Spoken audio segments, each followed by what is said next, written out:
Have you seen this man? It's Jason Ornellas. He's wanted. Well, he already got the award. It's the Radio World Excellence in Engineering Award, and Jason Ornellas is on the show today. He's going to be talking about his style of engineering leadership and the beautiful build-out of the new San Francisco cluster for Bonneville. It's coming up next on TWiRT. This Week in Radio Tech is brought to you by Broadcasters General Store, with outstanding service, savings, and support. Online at bgs.cc. By Broadcast Bionics, with the Bionics Studio, including talk show control, social media, and visual radio. Broadcast Bionics brings exceptional audience engagement to radio and TV. By Angry Audio.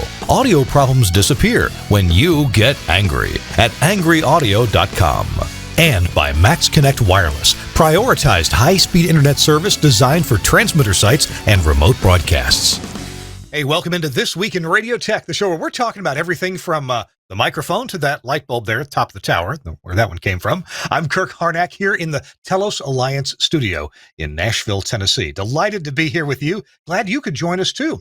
You're either watching us live on the gfqlive.tv site, or maybe you're watching a replay of this at your own convenience from YouTube or from our website. Either way, it grabs that from YouTube. So welcome in. If you are watching this on a replay and you're watching it from YouTube, why don't you go ahead and click the like button for this episode? And if you'd subscribe, that would be great too. It'd be great to have you as a subscriber. And with the YouTube app, you'll get notified that we have a new episode up. It usually shows up on YouTube within anywhere from 12 to 36 hours after we do the show, and we do a little cleanup and fix up of the show. Glad you're here. It's episode 527 of This Week in Radio Tech. And today we're going to learn some things from a person who has gotten a great honor. Once a year, we get to do a show like this, if we can get the recipient on the air. Sometimes, the recipient of this award is just too busy, and they just can't get with us. But this guy can, because he can do so much. Jason Ornellas, congratulations and welcome into This Week in Radio Tech. Good to see you. Hey, good seeing you too. And thanks for having me on. And I love the show. I'm really excited to be part of it. Well, see, if you and get all of your engineers who work with you to watch the show, then think of how many extra viewers we'll have. That'd just be awesome. Make it required viewing. We'll make it happen. Especially hey guys, I was on This Week in Radio Tech this week. Everybody has to watch. There'll be a quiz later. That'd be something else. Hey, no, seriously, Jason is the Regional Director of Engineering at Bonneville for, I guess, the West Coast area. And Jason, you've received this award. Radio World gives out a prestigious award every year called the Excellence in Engineering Award, and yours is for the 2021 timeframe. Jason, if we were having an NAB show in the spring, like we used to all the time, would you be picking up this award in April in Las Vegas? Yeah, according to Paul McLean from Radio World, who gave me the call about giving me this honor, which I'm still kind of blown away that I won it.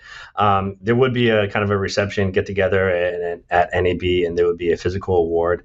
Paul's still planning some things to maybe do it in the October show or a virtual one sometimes this spring. But yeah, it's a really I'm honored to receive the award. There's been nothing but a well-respected, well-known group of individuals who won this award prior that by no way did I think I'm in that group yet. But I'm very honored to be, and I'm looking forward to carrying the torch for this year and passing along to someone next year. Well, I've known you for a while from the NAB board of, the SBE board of directors, right? We've been on that for a while together. And I'm trying to remember, when did I first meet you, and were you with Bonneville at the time? You recall? I think when you first met me, it was CBS at the time, but it was definitely when we initially met. We've always shared emails or social media, but when we first met was definitely with the SBE board. Yeah, cool. Hey, let me read a little thing there that Paul McLean wrote. He says, recipients of this award represent the highest ideals of the radio broadcast engineering profession and reflect those ideals through contributions to the industry. We selected Jason Ornellas as the 17th recipient of this award because of his years of outstanding current and past work for 4 major broadcast companies. His project expertise, we're going to see some examples of that, and I'm eager to learn. Let's see, he exemplified in recent large projects, California. One included during the early weeks of the pandemic earlier in 2020, and also, Jason, for your role in streamlining and reimagining workflows at Bonneville. We also salute the way Jason celebrates the successes of fellow engineers for his work as part of the NAB Radio Technology Committee's Next Gen Radio Architecture Group, and more. So, Jason, that's one of the. I mean, look, people meet you, they're going to realize you're actually a fairly humble guy, and you do try to put the spotlight on people who work for you and with you. And we're going to also get to talk about that, I guess, during our upcoming hour, right? No, absolutely. I think everyone has to think it's not the individual, it's definitely the team, it's definitely the group that's a collaborative effort, and that's the key to success. Good deal. Well, I'm eager to hear more. We're going to look at pictures, and I'm excited about this part, especially pictures from your San Francisco build out, the one that was mentioned by Paul McLean, that was finished during the early weeks of the pandemic. So there's some fantastic, beautiful studios. And of course, the studio being beautiful is one thing. The engineering that went behind it is either quite another or part and parcel with the beauty of the studio. So all that's coming up. This Week in Radio Tech, I'm Kirk Harnack, and we're brought to you in part by a number of great sponsors. We're going to get to them later, but please, if you would, go out and patronize our sponsors. I appreciate it, and it lets them know that their dollars are well spent when they're supporting This Week in Radio Tech. By the way, coming up on some upcoming shows next week, I just want to let you know, next week we've going to hear from a really sharp gentleman named Mark Aitken. Mark is the CTO at Sinclair Broadcast. We're talking about doing audio only, radio basically, over ATSC 3.0, and he's got some amazing ideas there. Could be another competitor for radio, but it's kind of radio, so that's coming up. Also, in a couple of weeks, a friend of mine named Dean Wilson is going to be talking to us about fire protection and safety considerations in broadcast plants. And Dean is an absolute expert at this. He has some fantastic advice, charts, graphs, things that you need to know. As you know, we're in the middle of winter right now, and people are storing fuel. Maybe you're not able to store fuel like in a big, 1,000-gallon diesel tank, but you've got other ways. Dean's going to tell us about that. So that's just a quick preview of things that are to come. All right, let's get back and talk to Jason Ornellas here. Jason, I'm not even sure where to start here, but why don't you carry us, because you've been well respected in the industry on the West Coast, certainly where people know you for quite a while. Where do you feel like, not necessarily where you got your start, but where did you really come up in the world of broadcast engineering? Did you have a mentor? Did you learn a lot yourself? What really kind of got you prepared for responsible positions where you're executing well?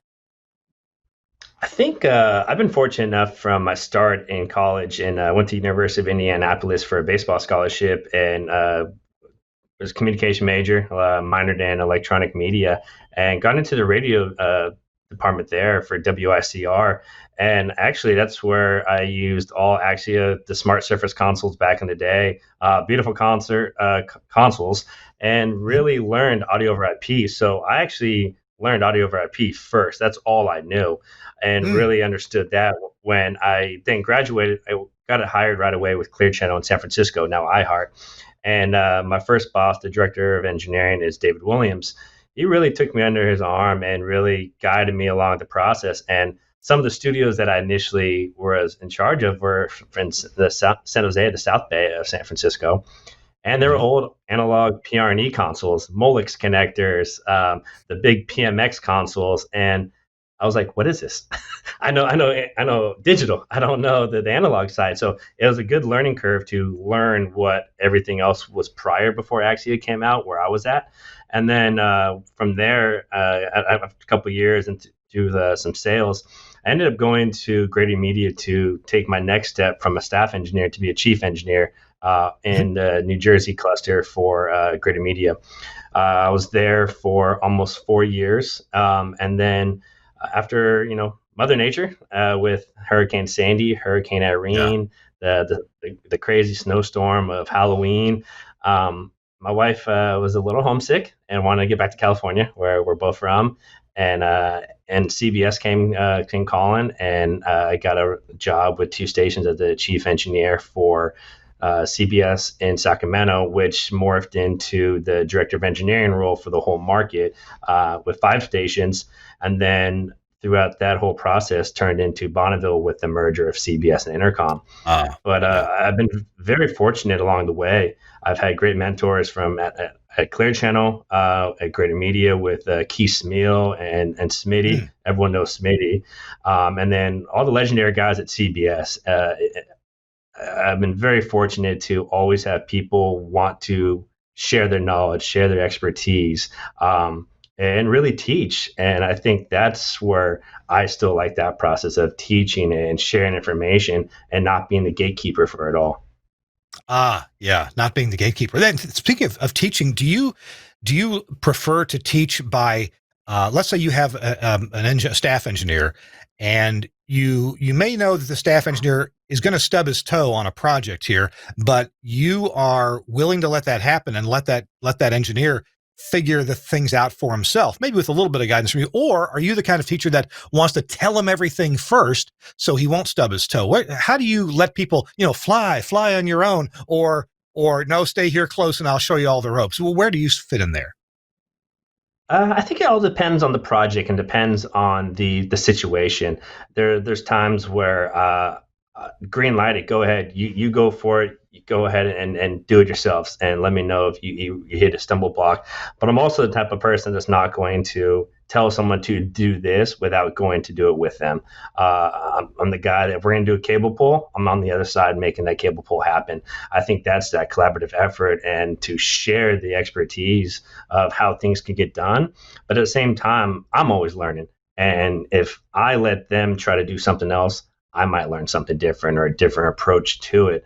And I think that's where you kind of just read the room, read the situation, and, make sure things are being safe, of course, but otherwise allow them to figure it out, but also kind of guide them to figure it out. There's a good hybrid. Yeah. Maybe let them figure out how to get to the other end of the project, but at least tell them where the furniture is so they don't stub their toe, as I said earlier. Correct. Yeah. Safety first. Yeah. So, we're going to look at some gorgeous studio pictures. But do you consider yourself more of a studio person or a transmitter person? Because I know you've got some definite ideas about how to improve life at transmitter sites. I consider myself both. I think that's kind of the new role of the engineer. We're not fortunate enough to have a studio guy anymore, a remote guy anymore, an RF guy. We're wearing all the hats. I really like the studio side of it and the build outs, but I really enjoy doing transmitter build outs, transmitter maintenance, doing the installations and do the RF plumbing, the processing. I really like doing it all. And I think that's the fun part of the job that we, as broadcast engineers, we can do it all. And it allows us to not have the same day every day. What about the IT side of things? I left that out earlier because IT is this whole separate, really large and key critical thing nowadays, especially. Where do you fall in that? I'm all for it. Everything we touch has an IP nowadays. I think we joked offline that I'm waiting for ERI, JamPro, Dielectric, one of the transmitters to give me a RJ45 connector in each bay. We want everything to be connected and to really have everything at our disposal by just logging into it. And it gives us that flexibility because we don't have the staffs that we used to then remote control everything and really have eyes on things that if we can't just be there with, if it's a place up on a mountain where weather won't allow it, or just if you're in another market, you need to be a resource to help in and log in. Having everything IT and IP driven is definitely, I'm all for it. So I'm waiting for the first dummy load to have an IP address. That'll be cool. I mean, does it need it? I mean, you can detect if a fan is running or detect the temperature, and that's kind of the thing you need to know about a dummy load, or maybe the water flow rate. That might be interesting. Yeah. Yes. Wow. So I promise you, we are going to get to these pictures in just a few minutes. This week in Radio Tech, I'm Kirk Harnack in the Telos Alliance studio in Nashville, Tennessee, and Jason Ornellas, the Radio World Excellence in Engineering Award winner for this year, is with us. I want to emphasize again, this is the front of the Radio World where I read about this, Jason, and of course, there's a picture of you along with this this award right here. Do you get to wear that around your neck? Is that like an Olympic thing or what? I would hope so. I got to ask Paul. I don't know, but yeah, if not, maybe we can do it in October. I'll make a necklace out of it. And then, but what I like here is you made sure to include your staff engineers here because they're part of your team. So that's an Yeah, no, honorable to do. that's a great picture. That's at the helicopter pad on Farnsworth Peak in Salt Lake City. One of the guys, that team is a guy named Sean Calloway from the KSL TV side. Aaron Farnham, who's my counterpart, the regional director of engineering for the Mountain region, and then Brad Russell, one of our director of analytics. So we're all a team, and it's fun to get away sometimes. And 9,000 feet, I believe, is Farnsworth, is a good place to get away. Yeah, yeah, it is. Can you only get there by helicopter, or is that just the quickest way? That is definitely the quickest way, and it's about an hour ride up the mountain, and that's an hour without being in a snowcat. That's a drive. Yeah, okay. When the snow it's not snow covered. Yeah, we have a snowcat that does get the crew up there because it is a manned site. It's actually a pretty sweet gig. I believe it's 1 week on, 2 weeks off for the 2-man crew that's up there all the time. Wow. That's interesting. I'd like to hear more about that. But right now, we're going to hear from one of our sponsors, and that is Broadcast Tools. Broadcast Tools, and they're available, of course, through Broadcasters General Store. But Broadcast Tools makes, as you know, a whole bevy of different things to solve problems around your broadcast facility. In fact, Broadcast Tools' own slogan is problem solved. So they have lots of products to solve your problems. And one of those is a product that we've been talking about here for quite a while because it's so useful and so easy to use, rugged, and you can take it anywhere. And here's the thing, even your morning man can use it. It's the ProMix 4 4-channel mixer with USB. Now, if you haven't taken a look at this, you ought to. Go to broadcasttools.com and look for the ProMix 4. It's ProMix is one word -4. And here's a couple interesting things about it. First of all, it's a mono mixer. Okay, it's designed for doing quick remotes, voiceovers. Well, of course, you can do a longer remote if you want to. You can, it's built for doing sports. It's a full-featured audio mixing console, perfect for most any broadcast studio where you need mono audio, while also excelling at remote broadcasts and podcast applications. So if you're doing a voice-only podcast, you don't need stereo, use this. It features 3 mic or line inputs. They're either way, mic and or line. They've got those connectors that handle either XLR or 1/4-inch tip ring sleeve. And it also has a dedicated line input that can be switched between a balanced line input, or you can switch over to the internal USB connection. So if it's hooked to your laptop, then you can play audio out of your laptop and mix it right in with your other sources. Other features include it's got a program limiter. So, when I know I give this example. When your sports announcer says, he shoots, he scores, that word scores doesn't blow everything out. So it's got that built-in limiter, a balanced and unbalanced mix minus output. So yeah, you can connect a codec to this or a telephone hybrid. You got mix minus output. It offers 3 independent headphone amps. Yeah, the full amps are in there. So just plug your headphones in for plenty of volume, along with IFB program pan controls and a comprehensive studio monitoring system. So many more features. Like I said, it's got IFB, so you can hear back down the line for your cues if you need to.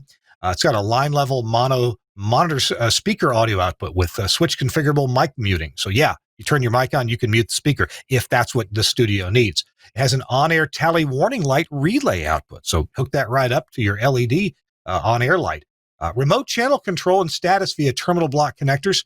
And it can be combined with an additional ProMix 4 or the ProMix 1 units or the ProMix Hub 6 and standard Cat 5 cables. So it's easy to connect things together, including it'll drive multiple of the Broadcast Tools AHR1 Plus headphone system. I know I'm spitting out a lot of stuff there, so you need to go online and read all about it at broadcasttools.com. Of course, you can buy this product, get a quote on it, see about if there's any other parts of the ecosystem there from Broadcast Tools that you might need to get your next remote broadcast, or hey, you're broadcasting from home done.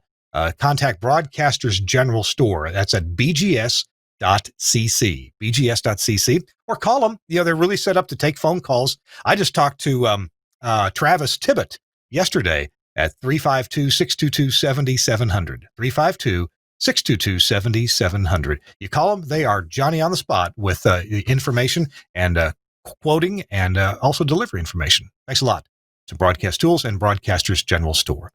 All right, we are talking here with Jason Ornellas, winner of an award, an Excellence in Engineering Award from Radio World. Jason, I'll tell you what, we've teased it. Why don't we, if Suncast, our producer's ready, why don't we jump into the photographs that you sent? Because pictures say 1,000 words, and they allow you to say 1,000 more words about them to describe. So who's this team of masked men? This is kind of the whole design and integration and construction team. We have guys from GCI, who is our general contractors, V3 architect, Kurt Goldman, not Kurt Goldman, Kurt Kearns, and our president of the company, Daryl Brown. Do I see? So this is actually. Go ahead. And this is actually in our performance space right here. And called Studio X in our facility there at the new building. And then our colleague, Chuck Bullitt. I was just going to ask if that was Chuck Bullitt. It kind of looks like Chuck, and I recognize him. I thought it did behind the mask. Captain Chuck. Do we have, if we don't have any more pictures of the production, the performance space, do you want to tell us anything about the performance space we're seeing in that picture right there? Yeah, we actually have two studios off to the side. One's for video editing and one is for audio editing, and then a whole front of house console in the back of the room. Off to the left of that picture, so it'd be stage right, is our back entrance for artists and whatnot to come in through without being visible to anyone else, as well as a green room and a room for the artist or entertainer or speaker to kind of relax and be away from everything. In between of the two studios, that would be on the stage left, we have an accordion style door that opens up into a massive break room where we could, have refreshments and food and big client events, which also leads to a rooftop deck that we have. We have the only rooftop deck available in our whole complex. Wow. I got to ask you a question. So when you design a facility, and I take it architects worked with you from day one designing the layout of this facility. You said there's a private artist entrance, right, where they won't be bothered by other people. Yes. And I have worked in a couple of medium-sized markets where bringing an artist in was a thing, and we would try to protect them if there was any throng or people out there. What market size do you have to get into before that design becomes part of the architecture of the building, where you actually think about that? Because the stations I own in market number 208 or so, we don't worry about it. We have one door anyway. So when did you start thinking about, we need a separate place for the artist to come in and their own green room with a temperature controlled vegetable plate? I will tell you this, in Sacramento Market 27, they're coming to the front door like the listeners. Okay. And then on a design aspect, it was more just a thought of where the crowd would be in the open concept reception area. And just the way the suite is on the third floor allowed for a back entrance.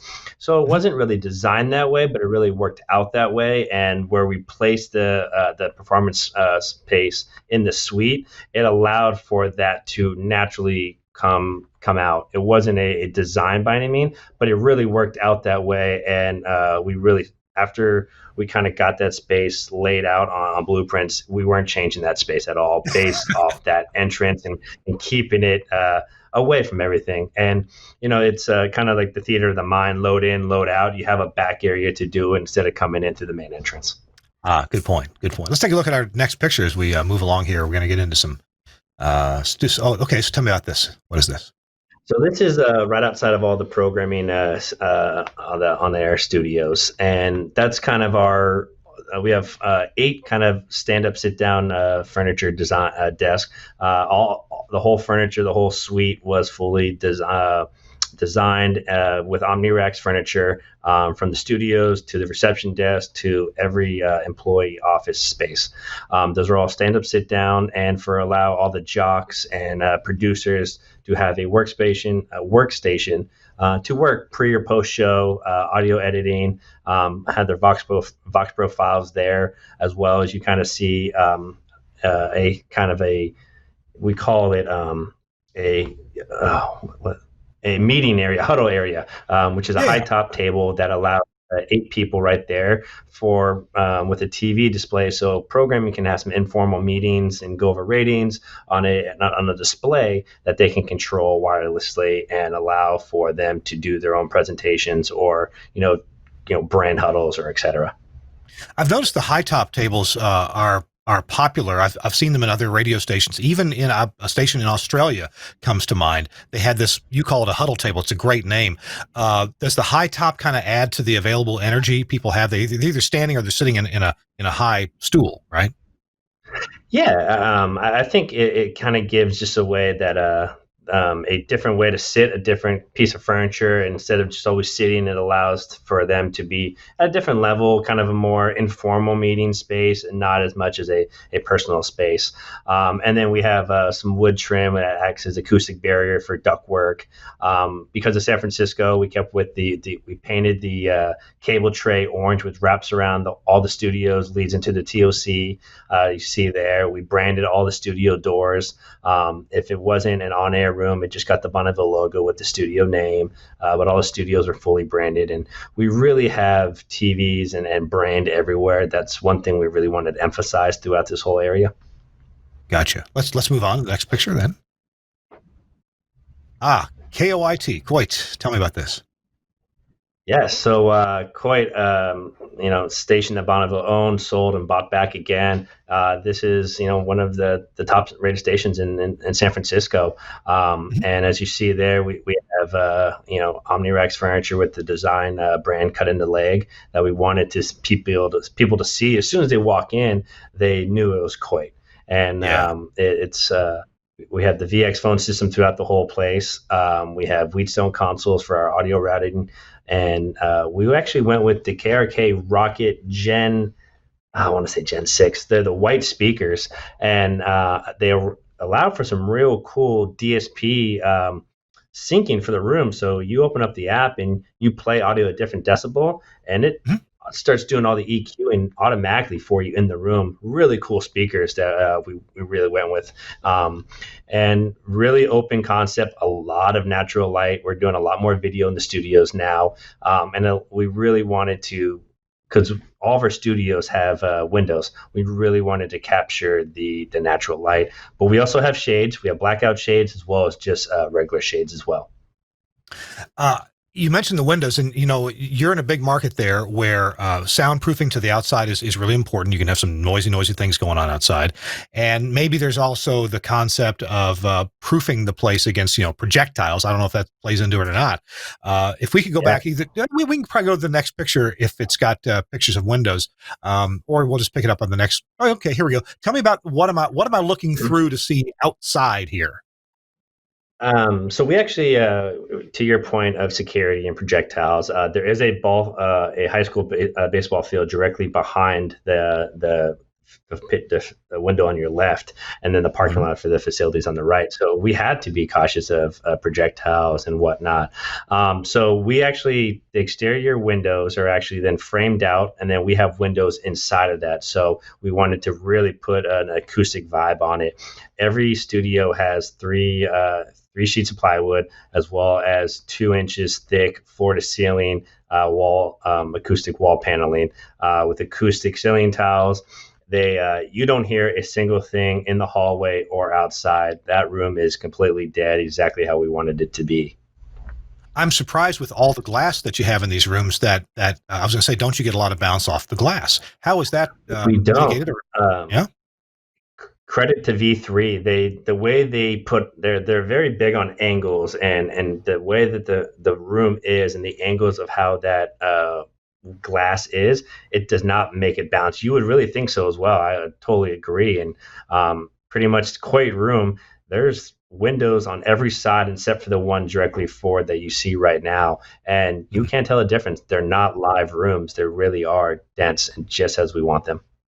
So tell me again, now I noticed that these were KRK speakers when you first mentioned it, but I'm not familiar with that particular model. Tell me again the model name. Yeah, This is a new one. I believe it's the ROKIT. I want to say Gen 6 or Gen 8. And they are, what you do is you have their app and you get kind of center where you want to be, as where the host would be, and you play audio at a specific level, and it starts adjusting automatically through Bluetooth the DSP and how the room should actually sound, and it EQs the speakers for that room specifically. Kind of like how Genelec does it with like their own version of someone coming out and doing the room. This does it all through the ROKIT app and allowing the room to do it itself. What kind of mics did you choose for these rooms?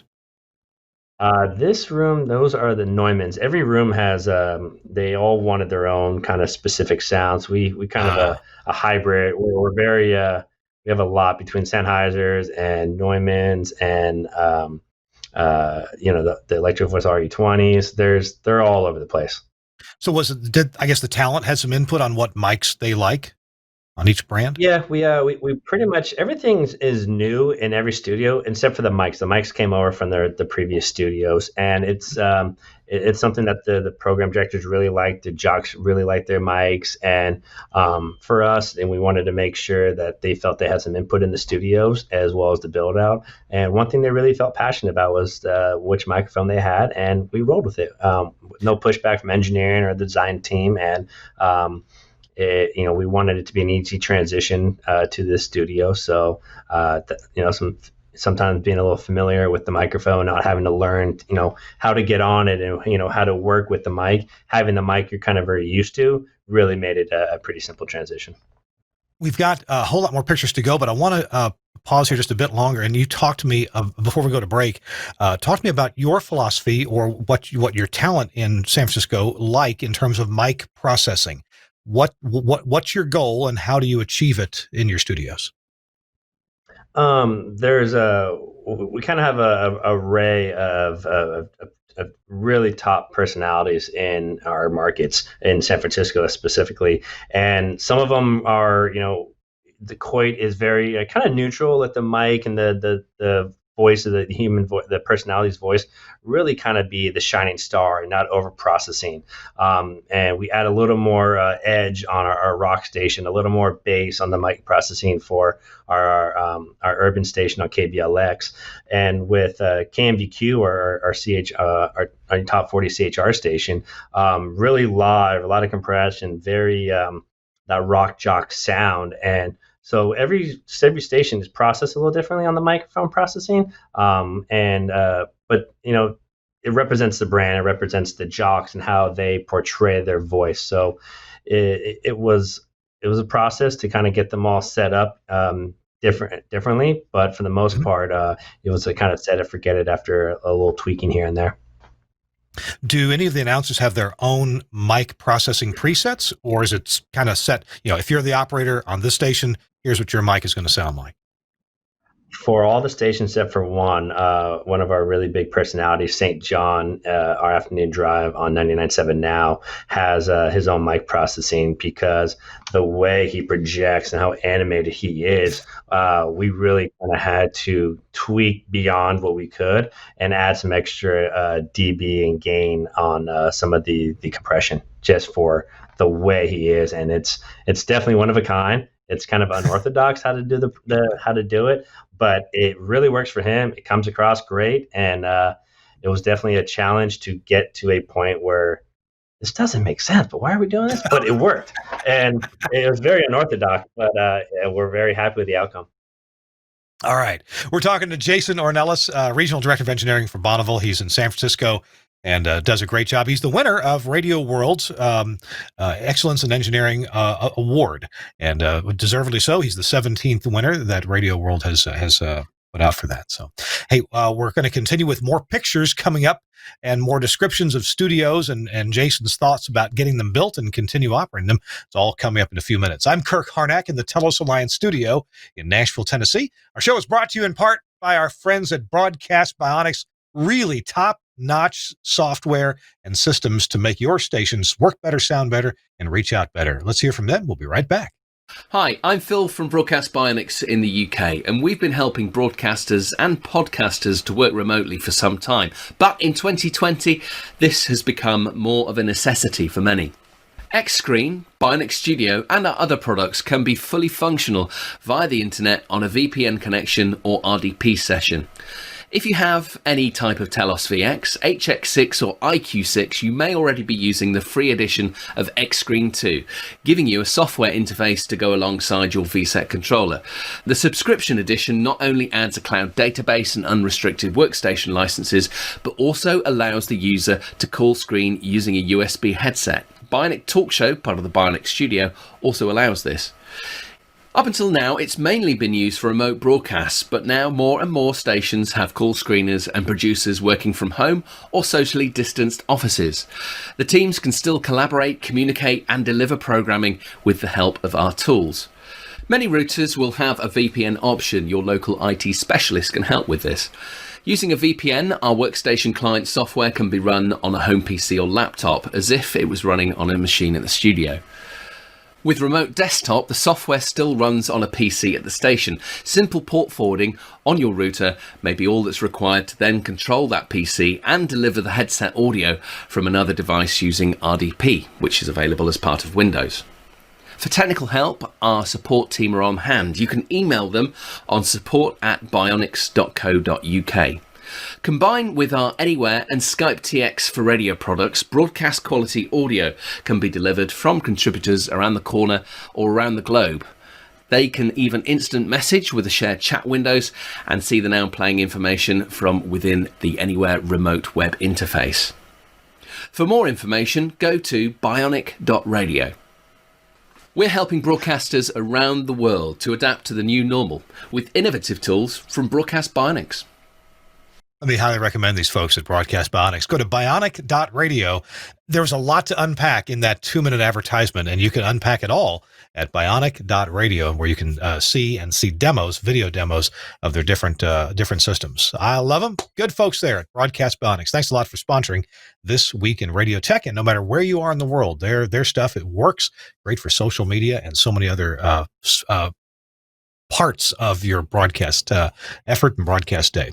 Hey, it's Kirk Hardak in the Telos Alliance studio in Nashville, and I'm talking with Jason Ornellas, the award winner, the Radio World's Excellence in Engineering Award. And even if he didn't win that, he's a good guy, great engineer, nice fella, and now family man, aren't you? Don't you have a fairly new addition to the family?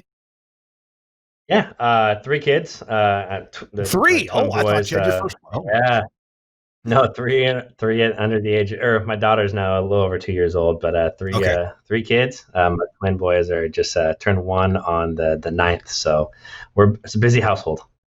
Wow. All right, well, let's continue on with pictures, because I love looking at this and hearing the descriptions. What do we got right here? It's a big room. Looks big. Yeah, very big room. We KBLX morning show. It's the Morning Dream team. They have a really big team. I think there's 4 of them and a producer. So all 5 mics and spots are usually filled. It's kind of the standard, the Wheatstone LXC console, the KRK speakers, the microphones. Those are actually the Heel sound. I did forget to mention Heel. They really like the Heel sound for this station. We're processing them with the M4s, mic presses from Wheatstone, and really got a good bass on it for that deep sound, the low end that they really want. This is definitely the biggest studio we have. I don't have the exact square footage off the top of my head, but it's heavily used. And right now, all of them are home except for the producer. So the producer now is just in that big studio by himself. You mentioned TV or video considerations in building these studios. I'm not seeing any cameras here. Is that something that come along later on? It's going to come along later, yeah. As we kind of noted at the beginning of the conversation, we were about 2 weeks away from getting final permit and getting to really do final integration come March, and allow the general contractors were going to give us the keys to kind of do our thing. And the pandemic hit. We went from being 2 weeks away to 3 months. and a lot more money, unfortunately, just because of the pandemic and different policies and procedures to get the space available, because there was a shutdown and construction crews weren't part of Essential at the time. And it was definitely a mindset, because we actually had to be out of our current facility already. Our lease was ending. We did not renew. We had to fully gut that facility at the same time. So the whole process was very, time crunching, and really, we went from 12 days, or actually 6 days, from 0 racks to broadcasting live from there. And luckily we can do that all with audio over IP, with Studio Hub connectors, a lot of stuff that allowed us to make this a very nice, well-built facility in record time. Let's continue with the pictures then, if we could. Let's look at our next studio, KBLX. And KBLX, the same room, just a different angle with the ballpark in the background.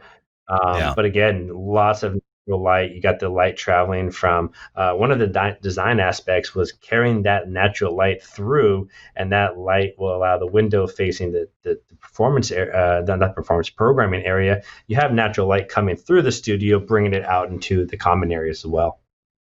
Nice. Let's move on. What's next? KFOX 98.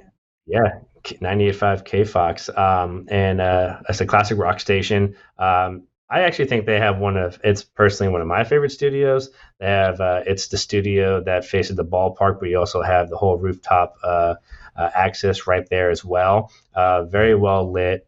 Every studio has a support studio with a window facing it for call screening, any kind of production work, voice track work, anything that is after, pre or post show. Yeah. What's this one? This is KFOX. This is the same one, just from a different angle, and it's kind of behind the cockpit, if you will. It allows, for you to have access to the Vox Pro, to the phone system, to set a really full control of everything right there. Which is that an automation system I'm looking at on the main screen? Yeah, that's RCS Zeta. It's our Bonneville standard. We went Zeta throughout the whole company, and it really works well for music and what we do, and how we really want to use their Zcast features to share audio across multiple markets, share voice tracking across multiple markets. Really easy transition from. To throw another wrench into this, besides COVID and a move, we're also switching automation systems on the market. Wow.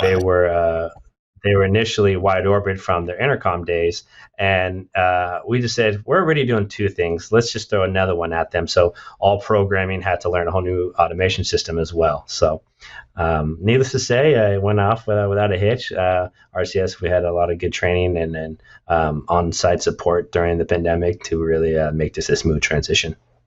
One thing I want to ask you when we get done with the pictures is, you were just busy as could be in getting this move done, and just everything that had to happen at once, and the roadblocks that came up. Now, I don't want to answer now, but I got to remember to ask you, okay, once you got it all done, what was left undone, or what did you learn, or what would you have done differently? So we'll talk about that near the end of the show. Let's continue on with pictures, if you don't mind. What's this? This is 99.7. That's our CHR format. This is we call it the showcase studio. This is kind of the view you would see from the lobby too. We have floor to ceiling glass in the lobby, facing directly into the studio. The two windows behind there actually face out to the rooftop. This is behind the scenes, so you kind of see the lobby there a little to the right, or to the left. Mm-hmm. To the right is more the break room and the performance area. Again, kind of creating that cockpit vibe is what we were looking for, and have everything directly in front of you, laid out. You have your Vox Pro, your surf machines, your automation, all right in front of you. Just another angle. Our photographer came in and really showcased the studios really well. And again, lots of natural light, a lot of room to do video work. And again, it's with the pandemic, we didn't rush to get the video done. We really wanted to do it right and wanted some more time with it. The morning show here is Big Bay Mornings. It's a 5-person show as well. So when we start bringing people in and start integrating the video, we'll be able to kind of get the video online for them. I got to ask about this studio. The pictures you're providing. The studios look so clean, like nobody's been in them. Now, I realize we got COVID going on, but were these pictures taken before you really went on the air, or they clean things up for the picture? No, one thing, if the whole facility really just wanted a clean, nice, well lit, facility, and we were on the air at this time when we were doing these pictures. Oh. This is probably about 2 months after the fact of being live. And our jocks, our program directors, our programming teams in general, done a good job of really maintaining, cleanliness in the studios, and we made sure, no food or drinks are in the rooms, and really emphasize, it's brand new. Let's keep it that way for as long as possible.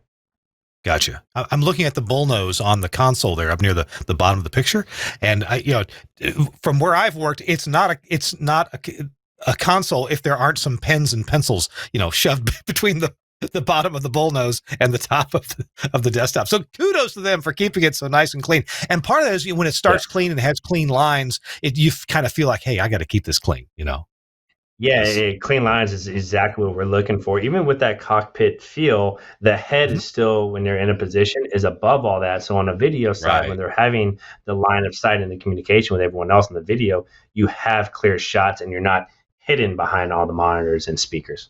And one thing you probably noticed is we didn't fly any of the speakers overhead. We went with this Australian company, Ion Forge, for these really nice speaker stands that are desktop mount, very heavy duty steel. And you can see them right there. This is a Studio B. So this is the support room where the two producers would be for 99.7's morning show. So every studio has a support room, full intercom between everything, IFB, Vox Pros. They're all networked so that they can, do all the editing and whatnot for the show in real time in another room. Those speaker stands are nice. I've just found them online. We'll put a link to that company, Ion Forge, in the show notes. That is nice. I used to do a similar thing with what they call a floor flange and a threaded nipple. So I would put them. Yeah. I built them. Anywhere from a foot off the countertop to up at head level, wherever they wanted it. But I'm glad but yours are tilted a little bit, which is nice because they're down low and they're tilted up just a hair. Looks good. Yep, exactly. Next picture. We move along through the. All right, what we got? This is the sales area. So every office has a kind of a frosted glass, about 4 feet in between top and bottom, just for some privacy.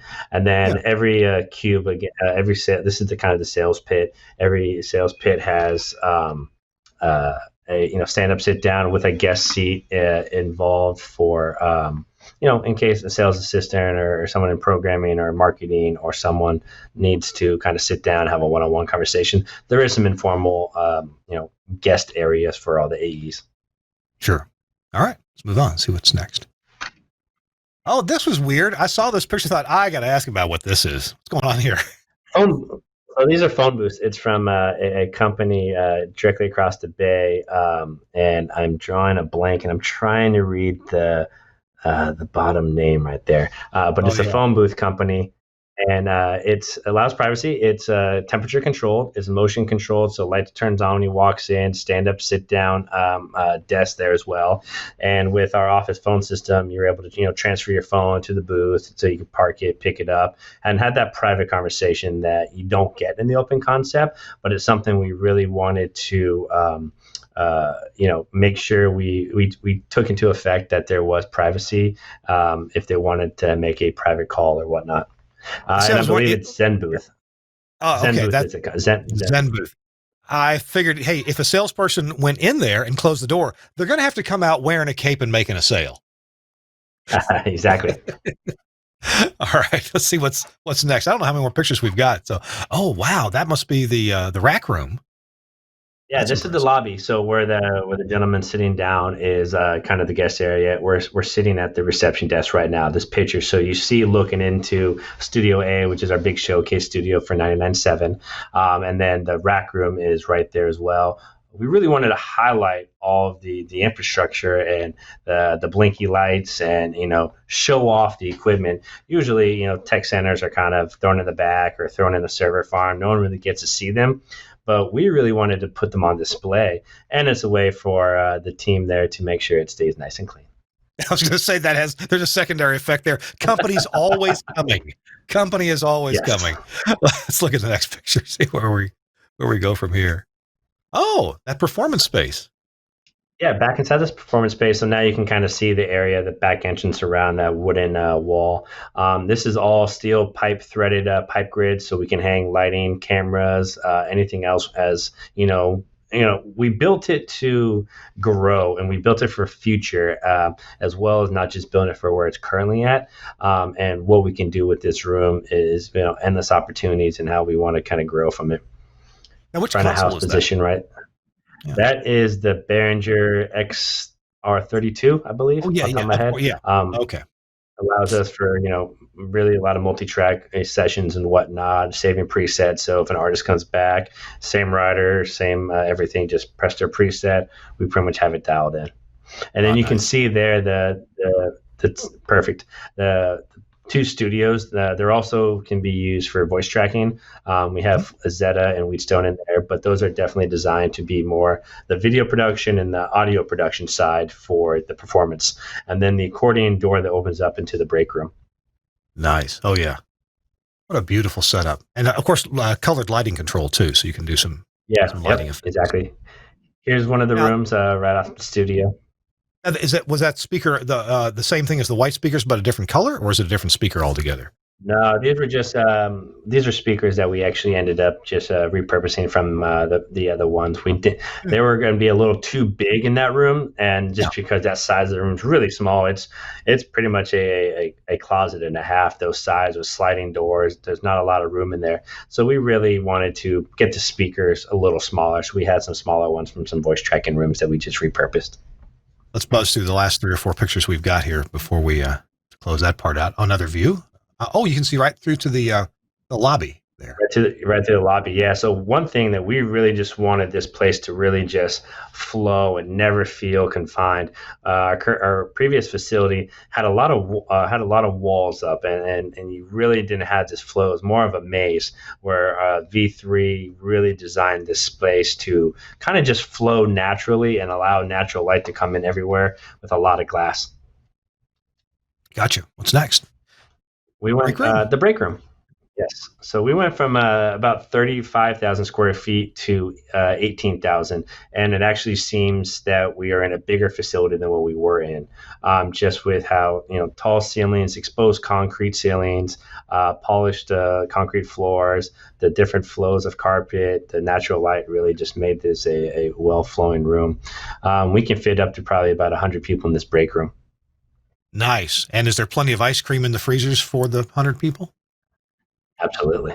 Good. I'll be right over. This is the market manager's desk with a conference room table inside. We actually had a market manager change. He retired.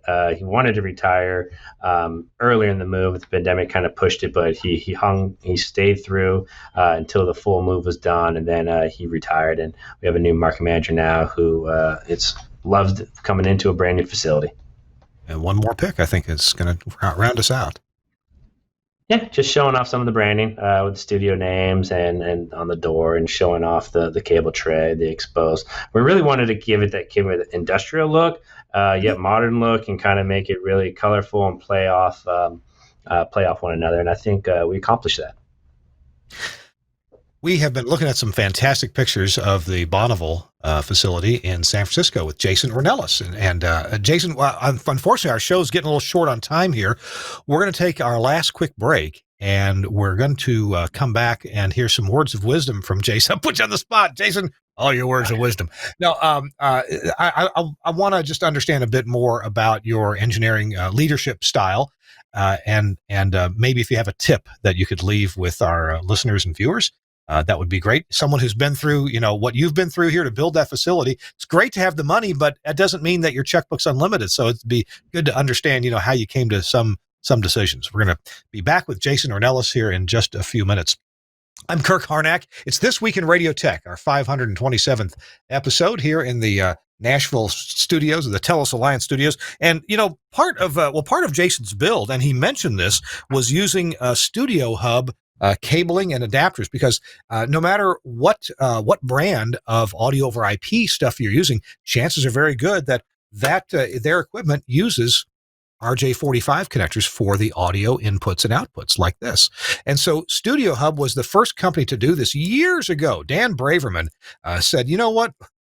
I see computer people making connections so quickly. And guess what? This Cat5 cable is actually pretty appropriate for either analog audio, stereo, left, right, or even AES digital audio. The impedances are about right, and it comes out well and has great common mode rejection. And so Dan Braverman came up with and his engineers came up with the whole Studio Hub concept, and they got better and better at making the connectors. And now Studio Hub is available again. It was unavailable for a short time, and our friends at Angry Audio now have the entire Studio Hub line. The manufacturing facilities made in the same places by the same people. The quality is really there. So, it's not easy to figure out how to take audio cables and make them properly run into an RJ45 connector. And that's what Studio Hub, that's part of their secret. It's really good stuff. Myself, I like this style of Studio Hub adapter, because then I just take a Cat5 cable from here and run it at, just custom make a cable and run it over to my Axia X node or the legacy node, whatever I need to go to. And bam, I've got connectors, that male, female, XLR connectors, whatever connectors you want on them, you can probably get from Angry Audio. So when you're building out a studio and you want to save time and money and just make it easy on yourself, insist on the real Studio Hub products. Also from Angry Audio, I know I've been talking about this because it's just so useful. So many of you are broadcasting from home, and you've got talent, disc jockeys at home. Maybe you're doing a podcast at home. Maybe you're built a new studio and you just can't add another station or extension or whatever you need to get phone audio to that studio. Use this, the Angry Audio Bluetooth gadget. Not only does this let your cell phone interface with this by Bluetooth and put calls on the air, but if you've got some music stored in your phone, you can play it right to your audio console by going through the Bluetooth audio gadget from Angry Audio. This thing is really super. You need to check it out. The website is angryaudio.com. Remember, don't get mad, get angry.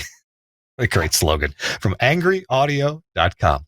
Hey, we've got a quick word from our friends at Max Connect Wireless, and we'll be right back after this. I'm Gary Morrill, Midwest Regional Director of Engineering for Alpha Media. When I first spoke with Josh Bone about Max Connect, he told me they'd work great for remote transmitter sites where connectivity was a challenge. And he's absolutely right. We even have sites where we're using this as a backup to our STL using Max Connect's dual carrier option, and it works perfectly. We also have times where we need to be able to get out to a venue where it's kind of challenging because everybody and his brother is trying to stream video at the same time, like at a big sporting event. And you know what? Our data gets through every time because it's prioritized packet data. It works for us. It'll work for you. Max Connect. Check it out. Thanks, Gary. Max Connect, and we often have shown the Cradlepoint brand 4G LTE modem, but like we've said before, it's not the Cradlepoint that makes the difference here. This is a PepWave 4G LTE modem, and what makes the difference is the SIM card that goes inside, because that SIM card is the Max Connect wireless SIM card. They are their own they have their own APNs. They have special deals with each of the big carriers in the US and now in Canada to get you prioritized data and a fixed IP address for your equipment. It's really professional. It's a professional solution when you need it. And sometimes you do. I have. Check it out from maxconnectwireless.com. There's the website right there, maxconnectwireless.com. Works with Verizon, AT&T, Sprint, and T-Mobile, and I think also Bell in Canada. Yeah, good stuff. All right, we're going to wrap up the show here in a minute. Jason Ornellas is my guest. Jason, it's been such a pleasure to talk to you, but we're not going to finish it out just yet. You've got a couple minutes to, pass along, the kind of wisdom that you'd like to, whatever you'd like to say. I don't know what else to ask you. On the one hand, I got a million questions. On the other hand, we got, 2 or 3 minutes left. What would you like to pass along? I think the big thing is empower people. Let your staff, really take ownership of things. Don't micromanage. Let them tell you what they want to do, and really make it a team effort. And I think the more it becomes a team effort than a top-down approach is where you're going to get a lot more collaboration and buy-in as a team, especially with smaller staffs and whatnot. And I pride myself on being part of a team. Sure, I'm the leader of the team, but I'm really part of the team. I'm not the one telling them what to do. I want their input. And I think, when people open up and you allow them the opportunity to have a voice and a seat at the table for making decisions, it goes a long way. And it really is something to think of and allow the opportunity for them to, have that voice. Good deal. That is awesome advice. And hey, every time that I've met with you, and we've after some SBE meetings, you and I have had the pleasure to sit down in a cozy bar and chat for a while. And it's always just been a real pleasure to talk to you. And I can tell you're the kind of person, you're the kind of leader who leads by helping others to get their jobs done. And I think some people might refer to that as a servant leader, right? You help other people to be successful. Yeah, I want to be more the liaison to make sure the people that report to me have the resources they need and know that I'm there as a support and a resource to them, and not to tell them what to do. It's work with them and guide them to get the job done. Jason, I look forward to seeing you again whenever we can get together. Otherwise, I'm sure we'll see each other on a virtual SBE board of directors meeting or something like that, right? Absolutely. Yes. Thanks for the time. Thanks for the opportunity. And I'm excited to finally be on the show. And congratulations again on that award from Radio World. Well deserved. Thank you very much. Now, speaking of publications, I need to mention our friends over at Radio Guide, because Radio Guide and This Week in Radio Tech have a nice little agreement. We talk about them, they talk about us. And Radio Guide is, I think, a very interesting publication because it has some really in-depth articles for engineers by engineers. So you're going to find plenty of great information in Radio Guide. Quick way to see it is go to radio-guide.com on the internet, radio-guide.com. But hey, do what I do, just ask for a paper copy, and you're going to find just terrific terrific articles in here. Tower grounding improvement is one article by Dave Dunsmore. Documentation by Sam Wallington from the folks at Air One and K-Love. And more trips down memory lane from Michael Bradford has written a terrific article about that. So lots of good stuff in every issue. Every other month comes out. Radio Guide at radio-guide.com. All right, friends, we got to go. Next week, Mark Aitken from Sinclair Broadcasting is our guest. He's going to be talking about some innovative uses for ATSC 3.0 television, and this is kind of it's a new world. We've been talking about it a little bit here and there, but it really is a new world. So we're going to go. Hey, I wanted to give a big thanks, first of all, to Jason Ornellas for showing up and being our guest today. Also, Suncast, our producer, thanks for being so good with the pictures and being on time with everything. I really appreciate it. And thanks also to Andrew Zarian, the founder of the GFQ Network, which is our home on the internet, our production home. We'll see you next week on This Week in Radio Tech. Bye-bye.